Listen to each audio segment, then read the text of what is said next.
primeiro deles em Deuteronômios 30, no verso 9, que diz o seguinte: o Senhor teu Deus te dará abundância em toda obra das tuas mãos. Você perdeu uma grande oportunidade de falar amém. Você sabe por que nós falamos amém, irmãos? Não é para o pregador ficar alegre, não. A Bíblia fala que Jesus é o amém. Quando você ouve uma palavra e fala amém, você está dizendo assim seja, você está colocando o nome de Jesus, e a palavra diz que todas as promessas de Deus têm o sim e o amém em Cristo. Então, quando você concorda com uma palavra dessa, você toma posse dela para você. Então, como eu sou benevolente com os irmãos, eu vou ler de novo esse versículo, então, para você ter a oportunidade de falar amém. O Senhor teu Deus te dará abundância em toda a obra das tuas mãos. Já viu pessoas que constroem coisas e parece que ela começa a construir algo, mas vem algo de lá e derruba. Tem pessoas que até conseguem construir, mas elas estão começando a fazer algo e algo vai lá, acontece uma fatalidade, acontece algo e ela perde tudo aquilo que ela fez. Mas aqui Deus fala que toda a obra das nossas mãos, Ele dará abundância, irmãos. Sabe que é isso? O teu serviço vai render. Amém? Eu não sei, sim, eu sei quem é. Os irmãos daqui estavam me contando que eles pegaram um office para fazer à noite, e chegaram para a pessoa, e a pessoa falou assim, olha, eu pago, e as pessoas, o normal diz que era pagar por hora, e o cara falou, não, eu não pago por hora, eu pago por produtividade. Então, se você fizer tantos offices, que leva mais ou menos 6 horas para fazer isso, eu vou te pagar tanto. E, enfim, né? Essa pessoa precisava do trabalho de madrugada, trabalhar 6 horas de madrugada, e foi trabalhar lá. Só que a pessoa não queria pagar por hora, que era o certo, queria pagar pelo número de offices. E ele falou para mim, olha, a gente começou, era ele, a esposa, a gente começou a fazer, Deus deu sabedoria, e a gente começou a fazer tão rápido os offices, que aquilo que levaria 6 horas, estavam fazendo em 2 horas, sem perda de qualidade, irmãos. E aí a pessoa queria agora pagar por hora. Descobriu o que fazer, porque eu acho que a pessoa anterior fazia em 6 horas. E aí agora ela queria pagar só as 2 horas. Eu falei, não, você disse que ia pagar por office. Mas você sabe o que é isso, gente? A Bíblia diz que Deus dará abundância na obra das nossas mãos. Sabe, tem gente que precisa se esforçar muito. Nós só precisamos do favor de Deus. Nós não precisamos nos matar. Deus vai dar inteligência, Deus vai dar capacidade, Deus vai dar habilidade para nós fazermos as coisas. Sabe, isso é abundância na obra das nossas mãos. Eu sei que existe às vezes um paradoxo, que muitas vezes nós achamos que Deus vai nos dar coisas e aí nós ficamos sentados esperando. Eu não entendo que é assim, eu entendo que isso aqui explica bem. Deus, Ele trabalha em cima de uma matéria-prima, que somos nós. Mas aí você tem 2 extremos. Tem gente que acha que você precisa fazer tudo, que Deus não faz nada. Mas tem gente que acha que não precisa fazer nada, que Deus vai fazer tudo. Então eu vou ficar sentado aqui, esperando as coisas acontecerem. Mas Deus, Ele sempre usa uma matéria-prima para fazer as coisas. Então, se Deus quer te abençoar, Ele vai abençoar através do seu trabalho. Mas qual que é a diferença? Que o seu trabalho vai render mais do que qualquer outra pessoa. Olha, irmãos, eu posso falar, por exemplo, da minha vida. Eu lembro que eu tinha dois casais de amigos muito próximos, meu e da minha esposa, e eu não era chamado para o ministério, mas já era crente. E eu lembro que a Andressa e eu éramos, assim, eu sabia, né, a renda por causa das posições e do trabalho desses outros 2 amigos. Nós éramos os que menos tínhamos renda do que os outros 2, mas nós éramos os mais prósperos. Os 2 ganhavam, esses outros 2 casados ganhavam mais do que a gente, Só que a gente vivia melhor que eles. A gente viajava para o exterior, a gente passeava, ia a restaurantes, e eles parecia que nunca tinham dinheiro suficiente para isso. Sabe, eu entendo que o Senhor, Ele pode te fazer próspero. Então, prosperidade também não necessariamente tem a ver com a quantidade de dinheiro que você tem. Se você for ler lá na sua Bíblia o livro de Oséias, que é um livro bem pequeno, Oséias foi um profeta levantado para repreender o povo na sua época. Porque enquanto a obra de Deus estava em ruínas, o povo estava preocupado com as suas coisas, preocupado com as suas casas. E aí o profeta, ele é levantado naquela geração justamente para falar isso. Olha, o bolso de vocês é como um saquetel furado. Ou seja, você põe dinheiro aqui e o dinheiro cai, vai embora. E ele fala assim, sabe por que vocês não prosperam? Porque vocês esqueceram da obra do Senhor. Sabe, não é esse o tema que eu vou falar hoje. Mas só para você entender que a quantidade de dinheiro que entra não é necessariamente sinônimo de prosperidade. Mas prosperidade é aquilo que você faz mesmo com pouco. E qual que é a matéria-prima? É o pouco. Jesus, quando precisou alimentar uma multidão, ele precisou da matéria-prima. Interessante isso. Ele fez em cima do que tinha. Eram 2 pães e 5 peixes, é com isso aqui que eu vou fazer o milagre. E ele conseguiu alimentar uma multidão. Mas às vezes a nossa visão é igual daqueles discípulos que estavam ali com Jesus. Qual que foi a visão deles? Mestre, dispensa esse povo, porque não tem comida para alimentar eles.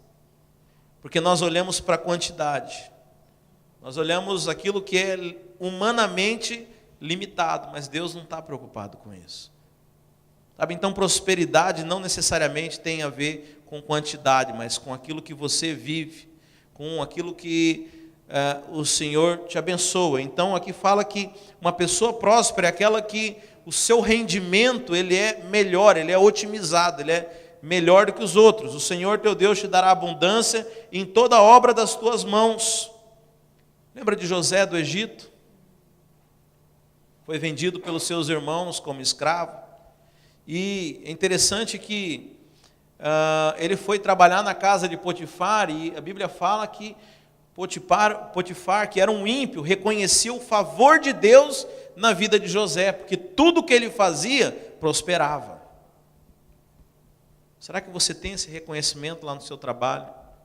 Será que quando você vai fazer serviço na casa de alguém fala, nossa, mas você deve ser muito abençoado, porque você quando vem aqui as coisas fluem, as coisas andam, as coisas acontecem, o serviço vai mais rápido, a casa fica mais limpa, a madeira fica melhor colocada, as coisas, não sei o que você tem, mas Potifar viu isso na vida de José, viu a prosperidade, o favor de Deus. Mas aqui fala que o Senhor te dará abundância em todas as tuas mãos, ou seja, trabalho próspero, no fruto do teu ventre. Ou seja, aquilo que você gera, ele tem prosperidade. O ventre não é só natural, mas o ventre ele é espiritual. Nós temos um ventre espiritual. Ou seja, as coisas que nós fazemos, elas têm abundância no fruto dos teus animais e no fruto da tua terra, e te beneficiará, porquanto o Senhor tornará a exultar em ti, para te fazer bem, como exultou em teus pais. Se deres ouvidos à voz do Senhor teu Deus, guardando os seus mandamentos e os seus estatutos escritos nesse livro da lei, e se converteres ao Senhor teu Deus de todo o teu coração e toda a sua alma. Sabe, irmãos, isso está escrito em Deuteronômio. E o problema é que muitas vezes quando nós vamos estudar o Velho Testamento, nós queremos nos colocar debaixo da mesma aliança que aquelas pessoas estavam. E acho que foi com o Felipe que eu estava conversando um dia dele. Ele falou, eu não vejo as pessoas usarem o Velho Testamento. Eu falo, olha, não tem problema nenhum, mas a questão é que você precisa enxergar o Velho Testamento com a posição que você tem hoje. Então essa aqui é uma bênção para aquele que é justo, para aquele que guarda os mandamentos do Senhor. E hoje nós, na posição debaixo de uma nova aliança que é feita pelo sangue de Cristo, nós estamos debaixo hoje das bênçãos de Jesus Cristo. Então, Jesus Cristo foi alguém que guardou os mandamentos do Senhor? Sim ou não, irmãos? Me ajuda aí. Jesus guardou todos os mandamentos. Então hoje nós estamos, essas bênçãos foram conquistadas para nós, na medida que nós estamos debaixo do sangue de Jesus Cristo. Por isso que a Bíblia fala que todas as promessas que estão em Cristo nós temos o sim e o amém, porque elas já foram cumpridas. Você sabe, aqui em Deuteronômio, quando o Senhor começou a falar sobre as bênçãos e as maldições, porque no Velho Testamento você tinha maldições. E é interessante que Deus mandou que fossem lidas essas palavras. Primeiro as maldições e depois as bênçãos. E é interessante que eles tinham que ler uma por uma das maldições e o povo tinha que dizer amém. Mas quando Deus manda eles lerem as bênçãos, eles não podiam dizer amém. Porque a bênção, a maldição, ela era uma certeza. Se você fizesse algo de errado, certeza que você iria colher os frutos daquela maldição. Por isso você podia dizer o amém. Mas a bênção estava em aberto, você não podia falar amém, você não podia dizer que era certeza, porque dependia de você. Mas a Bíblia fala no Novo Testamento que em Cristo, todas essas promessas hoje têm o sim e o amém. Hoje nós podemos desfrutar com toda a certeza de todas elas. Por que nós não desfrutamos de muitas delas? Porque nós ainda temos a dúvida. Porque nós temos dúvida. Porque nós achamos que depende de nós. E o problema é que se você tem dúvida, você não tem fé. A dúvida é incompatível com fé. São inimigas. E a verdade é que todas as promessas e todas as bênçãos do Novo Testamento, nós só conseguimos tomar posse delas por fé. Então a dúvida, ela te impede de alcançar essas promessas. E é interessante que se torna um ciclo vicioso, porque você tem dúvida e por causa da dúvida você não é abençoado, e aí você tem mais dúvida ainda se aquilo é verdade. Mas é a sua dúvida que te impede de tomar posse, porque todas as coisas no Novo Testamento, nós temos o sim e o amém, são nossas por direito, mas nós precisamos nos apoderar dessas coisas por fé. Sem fé é impossível agradar a Deus. Quem gosta de se preocupar com pecado, deixa eu contar um pecado para você, anota aí. A Bíblia fala que aquilo que não provém de fé é pecado. Se você é tão preocupado com pecado, deixa eu dizer um que para você se preocupar, que para mim é o mais importante de todos, é ter falta de fé. Porque a Bíblia fala que falta de fé é pecado. Então não se preocupe se você está fazendo as coisas direitinho. Se eu estou pegando. Se você quer se preocupar com um pecado, se preocupe com esse, a falta de fé. Isso é algo que nós deveríamos nos preocupar. Porque isso ofende a Deus, Deus vai me mandar para o inferno. Não, Deus não vai fazer nada de mal com você. Só que esse pecado te impede de tomar posse das coisas que Deus tem para você. Meus irmãos, como isso é sério. Sabe, eu não quero chegar naquele dia e descobrir que eu podia ter viajado de primeira classe e fui viajar lá no porão do navio. Estou falando isso por causa de uma história. Que eu estou contador de história nos últimos dias, né? Semana passada eu contei uma, eu vou contar outra hoje. Acho que vai chegando perto dos 40, você vai colecionando história para contar. Um rapaz, ele queria, isso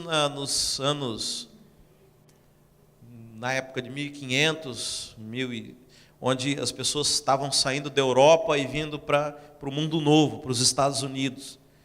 E aqueles navios, né, que passavam meses no oceano para chegar aqui. E você sabe, muita gente que não tinha mais perspectiva de vida lá na Europa, na Inglaterra, o sonho era vir aqui para esse continente. Você vê que o negócio já começa de muito tempo atrás, né?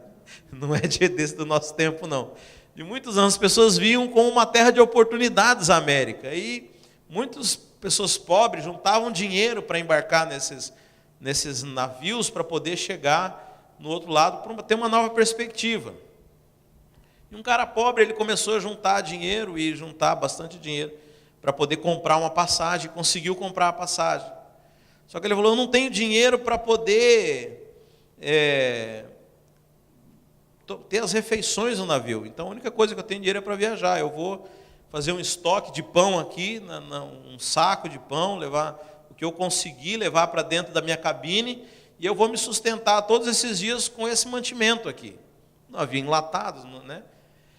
Mas acontece que lá pela 7º, 8º dia, a maresia, aquela coisa toda do mar, os pães se emboloraram, e aquela pessoa, aquele rapaz começou a ficar sem comida. E aí ele ficou desesperado, né? E começou a andar no meio das pessoas, viu aquelas pessoas se fartavam com aqueles banquetes que serviam no navio.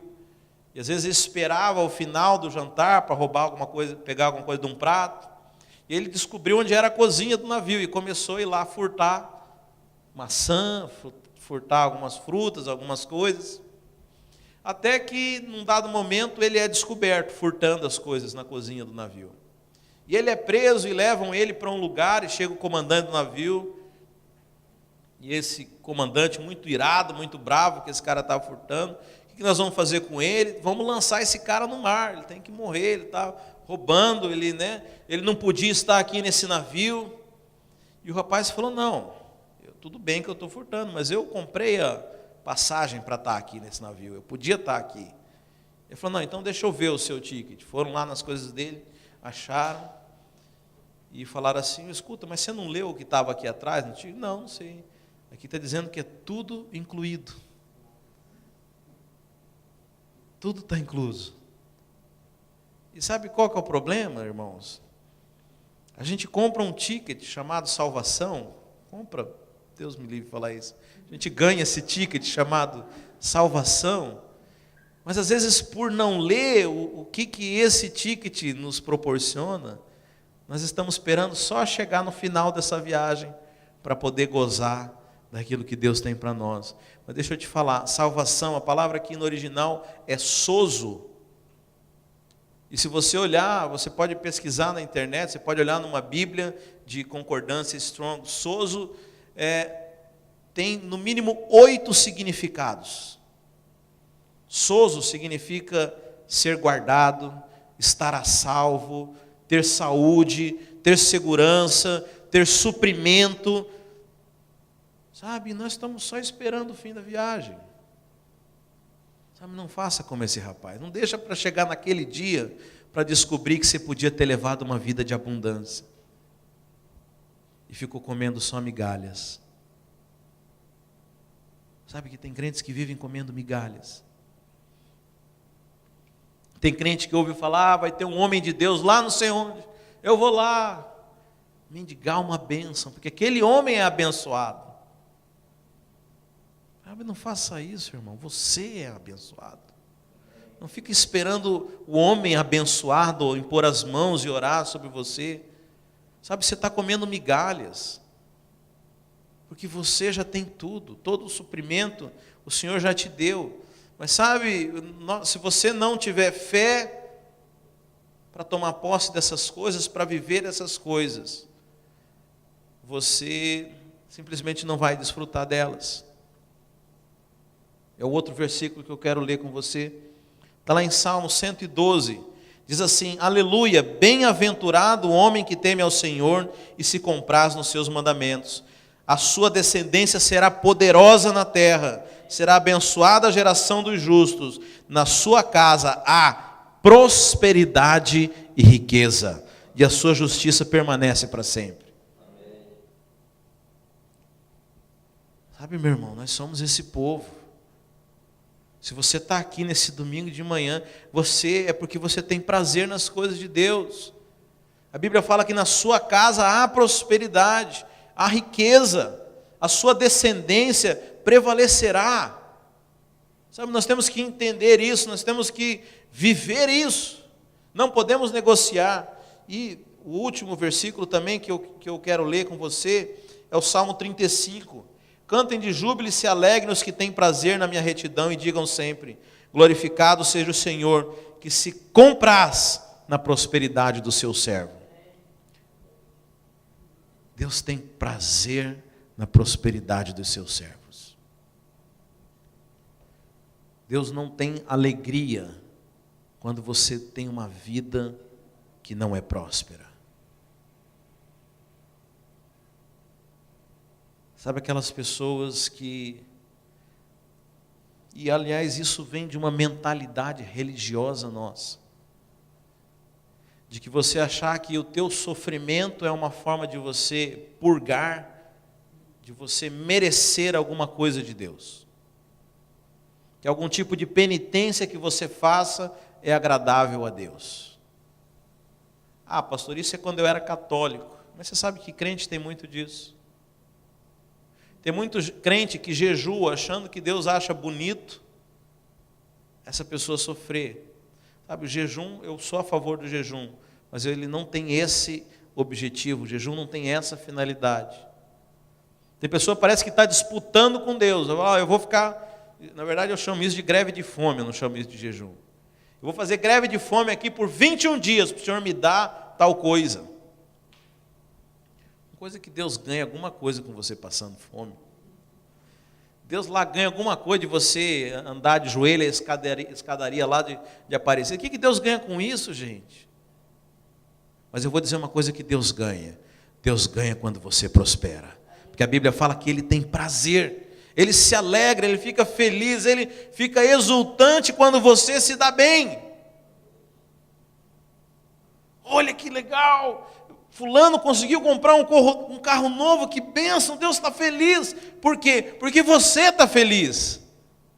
Olha lá, meu filho conseguiu uma promoção, que alegria. Olha, você está indo tirar férias, indo para um lugar, curtir com a sua família. Deus se alegra na prosperidade dos seus servos. Você precisa se libertar disso, porque sabe, essa nossa mentalidade marxista, católica, em que a riqueza é algo ruim, não é aprovada por Deus, Deus não acha certo isso, sabe? Isso você vê claramente nas nações. Então, ontem ainda eu compartilhei nas redes sociais uma carta de um relato de um jornal lá de Boston, de Newark, falando sobre uma situação de um brasileiro lá que vendia coisas na esquina e não tinha licença, e aí um americano que trabalhava na prefeitura viu e deu uma licença para ele, porque ele havia sido denunciado por comerciantes brasileiros. Ele falou, olha, lá nossos países, o Brasil e os Estados Unidos, têm a mesma idade, praticamente. E os Estados Unidos prosperam porque um aqui quer ajudar o outro, e parece que no seu país um quer prejudicar o outro. Mas eu vou dizer para você, não é isso não. Se você vê todos os países, e aí não é só o Brasil, mas todos os países que foram colonizados com a mentalidade protestante, que tiveram ensinamentos cristãos, foram países que prosperaram. Todos os países que foram colonizados pelo esse pensamento católico, por esse tipo de ensino errado, foram países que hoje continuam na miséria até hoje. Porque quando você entende a palavra de Deus, quando você entende o Evangelho, você entende que Deus quer que você prospere.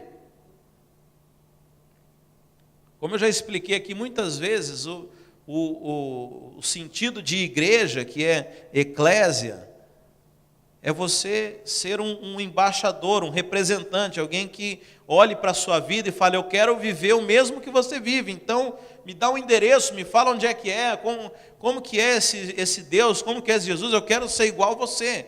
Agora, parte do princípio de que você vive uma vida excelente, uma vida de alegria, uma vida de bênção, uma vida de prosperidade. Ora, o próprio Deus nosso, Ele é interessado que você viva esse tipo de vida. Deus não ganha nada em você viver debaixo de miséria, debaixo de prejuízo, debaixo de coisas ruins, mas Deus tem prazer na prosperidade dos seus servos. Amém? E eu vou falar sobre, se o tempo deixar, né? Porque a introdução foi muito longa. Eu vou falar sobre 3 aspectos 3 motivos por que é que Deus, Ele nos prospera. O primeiro deles é porque Deus é Deus provedor. Deus é Jeová Jireh. Esse é o primeiro motivo, porque Deus nos prospera. Queria que você acompanhasse em Mateus 6, a partir do verso 25.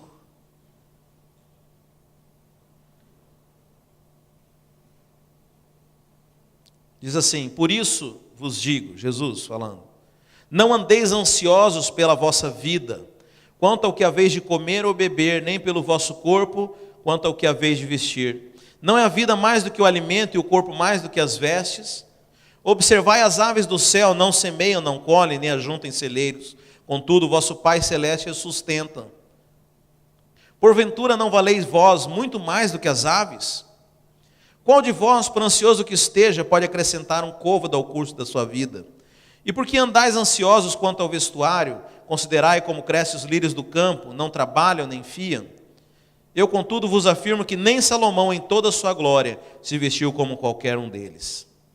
Ora, se Deus veste assim a erva do campo, que hoje existe, amanhã é lançada no forno, quanto mais a vós outros, homens de pequena fé, porquanto não vos inquietais dizendo que comeremos ou que beberemos, ou com que nos vestiremos, porque os gentios é quem procuram todas essas coisas, pois vosso Pai Celeste sabe que necessitais de todas elas. Buscai, pois, em primeiro lugar o seu reino e a sua justiça, e todas essas coisas vos serão acrescentadas. Portanto, não vos inquieteis com o dia de amanhã, pois o amanhã trará os seus cuidados, basta ao dia o seu próprio mal. Primeiro motivo, irmãos, porque Deus nos prospera, é porque Ele é Deus provedor. Deus é Jeová Jireh. É interessante que Jesus está falando aqui para discípulos.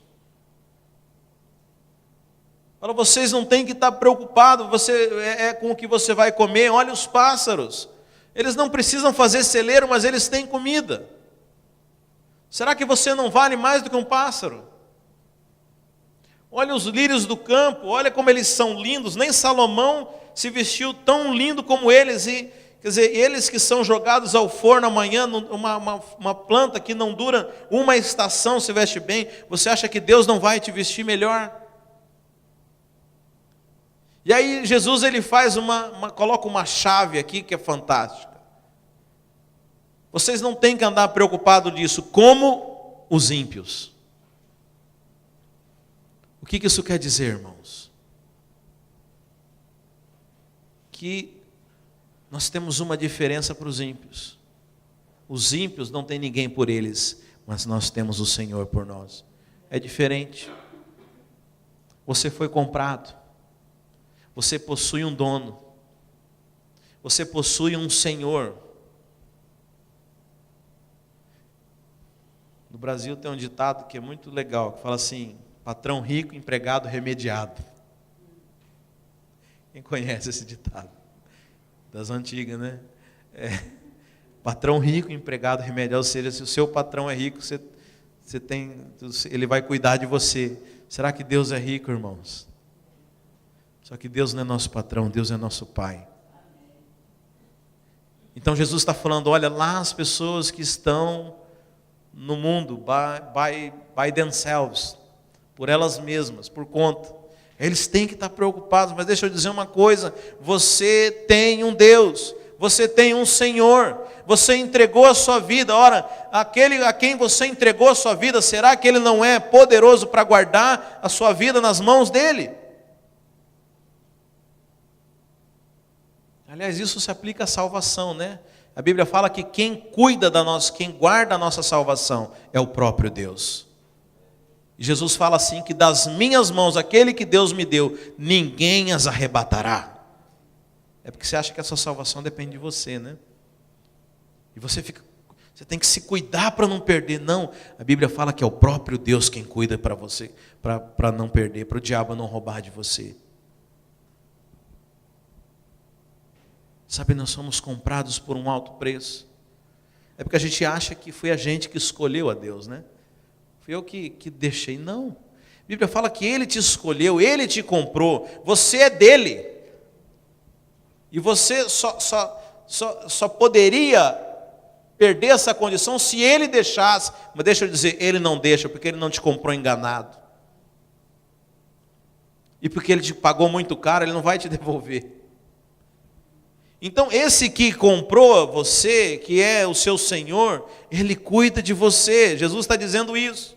Há uma diferença para quando você era ímpio, há uma diferença quando você não era filho. Agora você é de Deus, e Deus é provedor. Ora, irmão, se Deus não dá conta de botar as comida na sua mesa, você tem que começar a se preocupar com a salvação.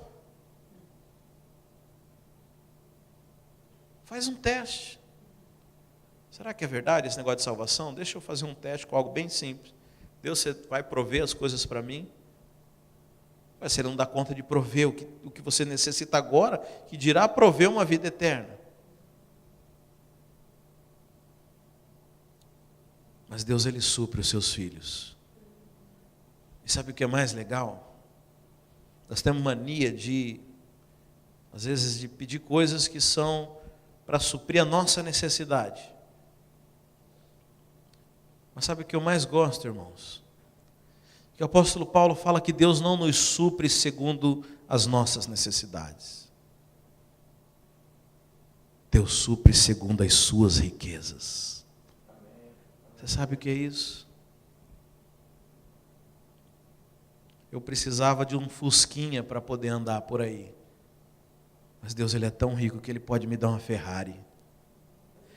Porque ele não me supre segundo a minha necessidade. Ele supre segundo as suas riquezas. Sabe, existe uma história sobre Alexandre o Grande, um grande imperador, onde havia um mendigo e pede uma esmola, e Alexandre o Grande vai lá e dá uma moeda de ouro para aquele mendigo. E um dos seus generais que andava com ele, repreende ele e fala, mas isso é muito para esse mendigo, ele não precisava disso, bastasse para ele uma simples moeda de bronze. Uma moeda de bronze que seria adequado para você entregar na mão desse mendigo. E aí Alexandre o Grande, ele responde para o seu comandante, ele fala, uma moeda de bronze é adequada para esse mendigo, mas uma moeda de ouro é adequada para Alexandre o Grande. Deus não nos abençoa segundo as nossas necessidades. Deus abençoa segundo as suas riquezas. Talvez para você, eu falo por mim, irmãos, eu não preciso de tudo que eu tenho.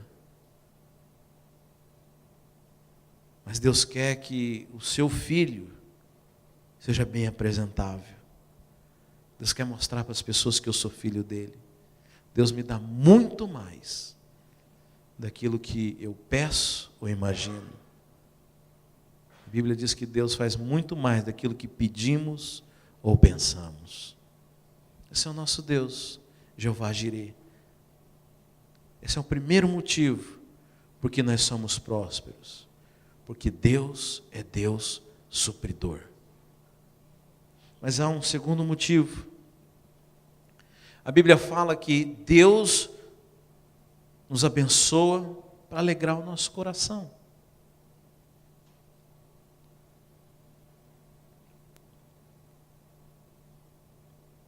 Você abre a sua Bíblia em João 16, 24. Jesus diz assim, até agora nada tendes pedido em meu nome. Pedi e recebereis. Uau! Mas sabe, às vezes nós ficamos de pedir as coisas, eu vejo às vezes as pessoas pedindo as coisas para Deus, e fica assim, não, mas eu não preciso de tal coisa. Elas ficam tentando arrumar uma justificativa para poder pedir aquilo para Deus.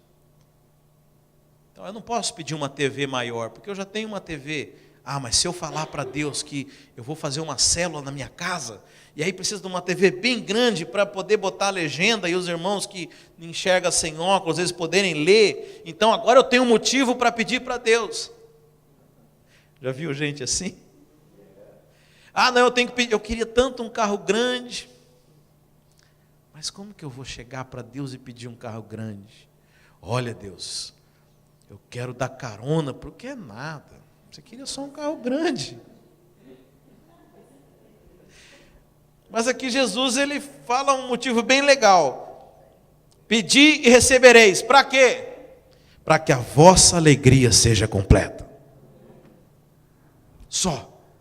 That's it. Só para você ficar feliz. Deus quer te dar. Deus quer te dar, só para você ficar feliz. E olha, às vezes a gente acha que a felicidade são grandes coisas, né? Às vezes eu comento com a Andressa, a gente está indo para a célula. Nossa, estava com vontade de comer uma pizza hoje. Chega lá o lanche da célula, pizza. Vontade de comer uma carne assada. Chega lá no Dedé, está assando uma picanha. Para nossa alegria. Amém. É tão legal quando a gente acha um dinheiro, você pega uma calça, acha uma nota de $100 no bolso. É seu mesmo, mas você ganhou de você, porque você não lembrava. É tão bom achar dinheiro. A nossa alegria, Deus às vezes surpreende dessa forma. Ele quer te dar. Você vai no Walmart, aquele creme de cabelo custava $30, está por 5 no Clearance. Que alegria! Bênção de Deus, irmãos. Deus quer que você seja próspero para alegrar o seu coração. Sai dessa mentalidade de merecimento, de troca. Precisa ter. Não, Deus quer simplesmente te alegrar. Sabe como Deus surpreende. Mas qual que é a chave? Aqueles que nele esperam. Se você não tiver essa santa expectativa no coração, você não recebe. Eu estava meditando nessa palavra hoje vindo para cá. Aí veio até um corinho na minha.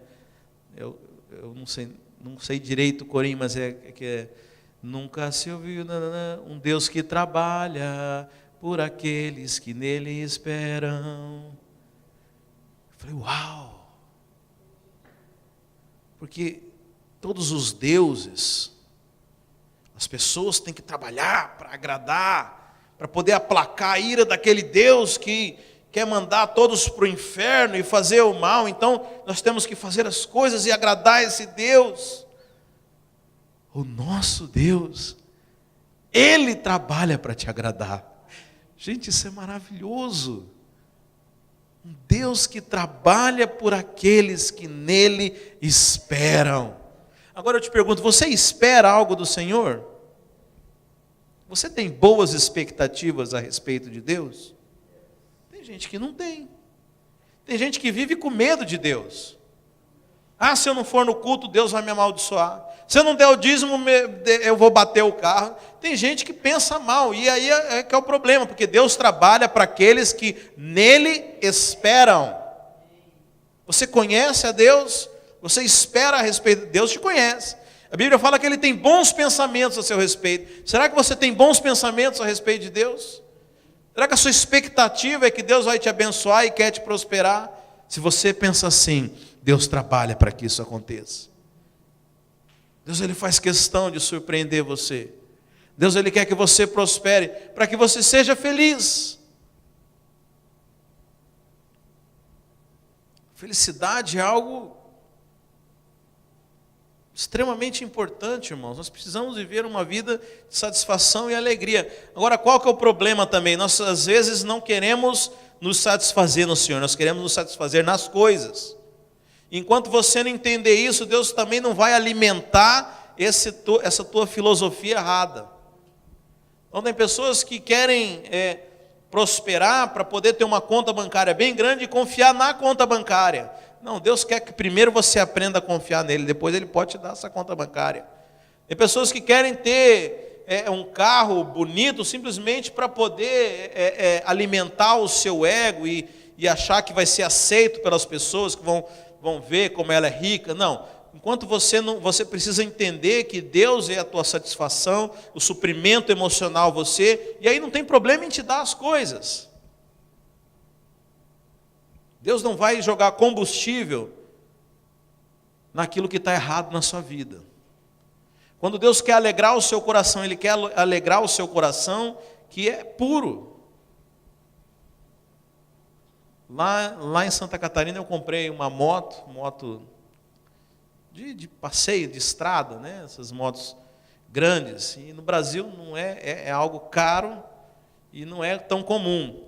Eu lembro que um amigo meu foi me visitar de outra cidade, pediu para andar na moto, deu uma volta, aqueles barulhão, e passou.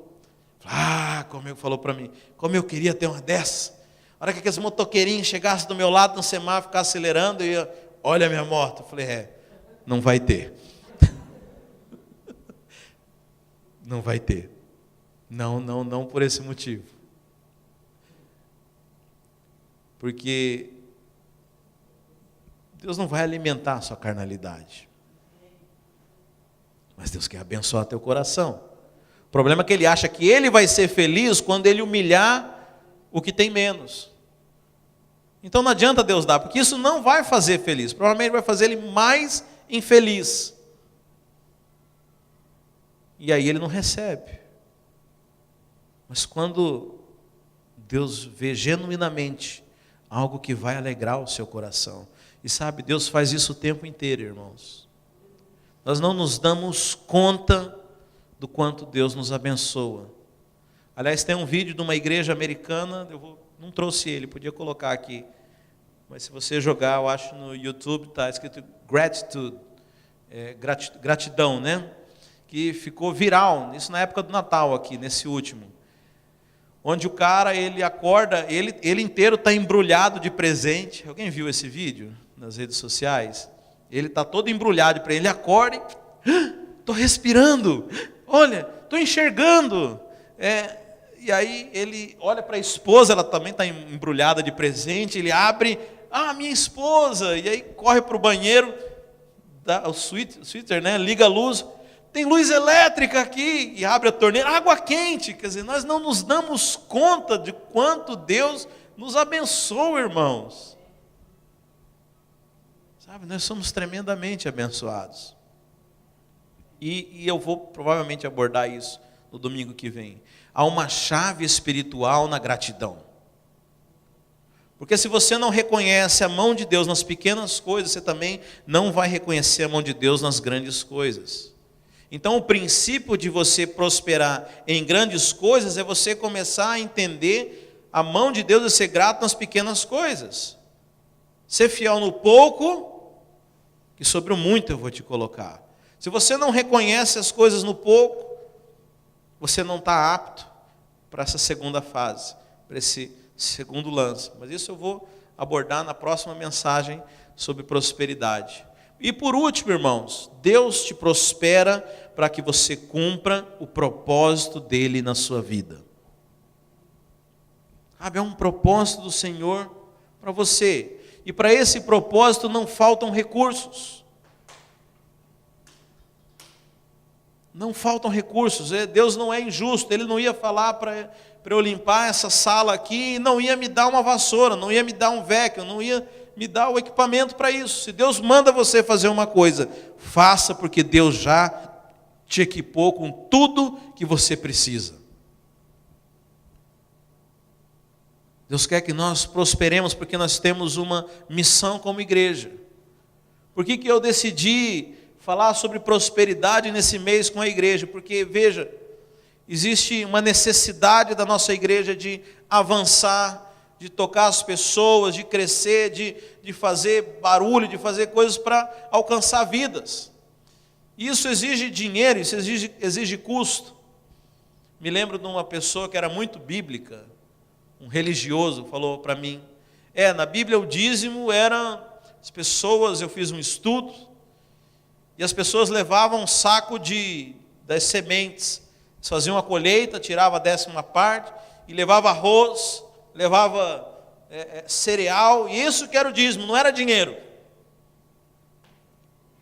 Eu falei, irmão, você pode ir lá no mercado e comprar e trazer arroz também. Mas o problema é que a companhia elétrica não está aceitando arroz como pagamento, eles pedem dinheiro. Naquela época não tinha companhia elétrica, certo? Mas ridículo, porque era de qualquer forma a 10ª parte do rendimento. Mas o reino dos céus necessita de recursos. Mas sabe o que é interessante, irmãos? É que Deus não precisa dos nossos recursos. Quando Deus estabelece as coisas, Ele, da mesma forma, já proveu todos os recursos necessários. Então o problema é que nós não estamos sabendo acessar essas fontes de recurso e fluir com elas na obra de Deus. Mas eu quero dizer para você que os recursos existem. Eu quero ensinar essa igreja a acessar esses recursos. Sabe por quê? O recurso é de Deus. Mas na maior parte das vezes, Deus manda 10 vezes mais do que aquilo que precisa. E você só precisa deixar 10%. Então, se para a gente fazer uma grande obra precisa de $100 mil, Deus vai mandar 1 milhão. Porque Deus é assim, Ele sempre dá mais. Deus sempre faz mais. Ele dá 1 milhão, porque Ele só precisa de 100 mil. Ele faz 10 vezes mais. Então eu creio na grande obra que o Senhor está fazendo. Creio nos recursos que já foram providos para tudo aquilo que Deus quer que nós façamos. Precisamos nós agora entender e acessar esses recursos que não são nossos. Eu creio que o Senhor tem prosperidade para cada um aqui. Eu sei que nós podemos ir muito além daquilo que nós temos ido. Sabe, o Senhor quer te abençoar. É interessante que muitas vezes quando se fala em prosperidade, a primeira reação das pessoas é se fechar, é esconder a carteira. Não, aqui não toca. Mas como eu falei, Deus, para Ele querer que você dê mais, Ele vai te dar mais, e você vai ficar com 90 e vai passar só 10. É aquela história que eu ouvi, não sei se quero acreditar que é mentira, mas diz que é verdade. Foi, não sei, uns 2 irmãos comentaram comigo. Se chegaram uma pessoa lá no Brasil, é um vídeo isso, que falou assim: olha, você quer ganhar um prêmio da loteria? Quero, mas aí você não vai poder receber o Bolsa Família. Ah, não, então eu não quero. Quem viu esse vídeo? Vocês estão ligados no Brasil, né? É vídeo? É um cara falando isso. Ele não queria ganhar na loteria para não perder o Bolsa Família. Rasgou o bilhete. Esses são os crentes. Não, vai ter que dar dízimo. Não quero ser abençoado, não. Vai ter que dar tanto? Não, deixa Deus, deixa eu só comer um pouco aqui. Não, gente, não faça isso não. Deus quer te abençoar demais. Deus quer te abençoar muito, quer que você seja próspero, porque existe um propósito. E esse propósito demanda recursos. E Deus também não quer o seu recurso, Deus tem os recursos dele, você é apenas canal. Então, para isso, Deus quer que nós prosperemos.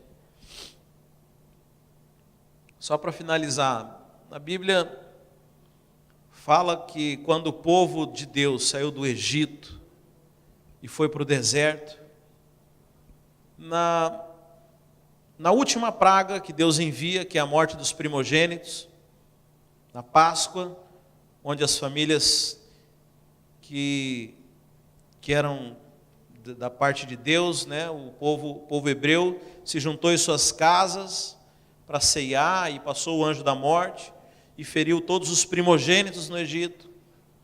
Deus manda que aquelas mulheres hebreias fossem até as mulheres egípcias e pedissem ouro.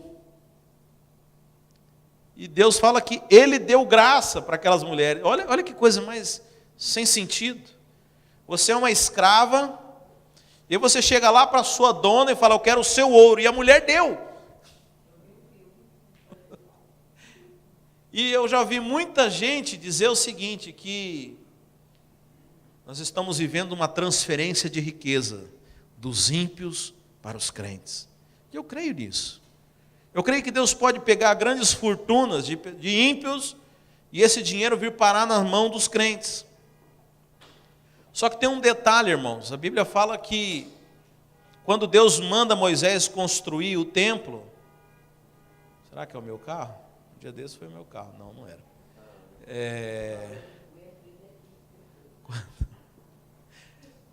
A Bíblia fala que quando Deus começa a instruir Moisés para construir o tabernáculo, a Arca da Aliança, Moisés chega para o povo e fala: agora vocês tragam ouro aqui. Entendeu? Eu nunca vi ninguém contar essa parte da história. Eles falam da transferência de riqueza, os irmãos, aleluia, e sapateia e dá glória a Deus. Riqueza do ímpio vindo para o crente, riqueza do ímpio vindo para o crente. Mas não conta que essa riqueza tem um propósito. Que era depois Moisés vai lá e pede todo aquele ouro, derrete aquele ouro para construir a Arca da Aliança, para construir os elementos que haviam lá no tabernáculo. Isso não falam. Mas também eu tenho uma boa notícia para você. A Bíblia fala que começaram a trazer tanto tesouro que Moisés falou assim: diga ao povo que pare de trazer, o que tem é suficiente, o resto ficou para eles. Sabe, então a riqueza tem um propósito. Eu acredito nessa transferência de riqueza. Eu já vi homens de Deus que Deus prosperou assustadoramente, irmãos. Gente que não tinha praticamente nada e hoje é dono de universidades, de hospitais e assim, ganha milhões. Mas é para um propósito. Entendeu a mordomia cristã, resolveu ser um servo. Da mesma forma que cada um aqui serve com os seus dons, que eu sirvo com o dom de ensino, ele resolveu servir a igreja com o dom de socorro, com o dom de financiar a obra do Senhor. Mas muito também fica com a pessoa. Deus também faz questão de deixar que essa pessoa viva bem. Então, irmãos, os 3 motivos por que Deus nos prospera: porque Ele é um Deus provedor, porque Ele quer alegrar o nosso coração e para que nós possamos cumprir o seu propósito aqui na terra. Amém? Espero que você creia nisso, que você ore com fé a respeito dessas coisas, mais do que isso, que você possa viver esses 3 propósitos. Amém? Fica de pé, vamos orar ao Senhor por essa palavra.